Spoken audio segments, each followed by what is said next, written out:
महादेव मुंडे हत्या प्रकरणामध्ये आता ज्ञानेश्वरी मुंडे यांनी आक्रमक पवित्रा घेतलेला आहे। ज्ञानेश्वरी मुंडे यांनी कुटुंबासह रास्ता रोको आंदोलनाला सुरुवात केली आहे। महादेव मुंडे हत्या प्रकरणातील आरोपींना अटक करा अशी मागणी त्या सातत्याने करत आहेत।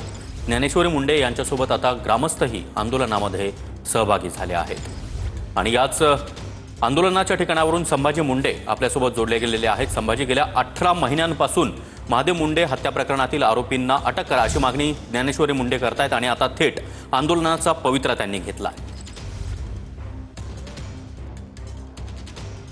नक्कीच सागर, पाहिले तर गेल्या 18 महिन्यापासून पाहिले तर महादेव मुंडे यांची हत्या करण्यात आली होती। अजूनही आरोपी मोकाटात आरोपीच्या निष्पन्न झाले नाही। तर त्यामुळे पाहिले तर सासर आणि माहेर यांच्या दोन्ही गावकऱ्यांच्या वतीने आज परळी अंबाजोगाई जे राष्ट्रीय महामार्ग आहे या मार्गावर रस्ता रोको करण्यात येत आहे। यामध्ये पाहिलं तर दोन्ही गावकऱ्यांच्या वतीने मोठ्या संख्येने या ठिकाणी सहभागी देखील झालेले आहेत। तसं पाहिलं तर मुंडे कुटुंबीय देखील त्यांच्यामध्ये सहभाग झालेले आहे। मात्र अजूनही आरोपी मोकाटच म्हणायला लागल आणि अजून कुठलाही त्यांना न्याय मिळत नाहीये। त्यामुळे पाहिलं तर रस्ता रोको करण्यात येत आहे। सागर, नक्कीच संभाजी, तर या आंदोलनामध्ये मोठ्या संख्येने आता ग्रामस्थही सहभागी झालेले आहेत।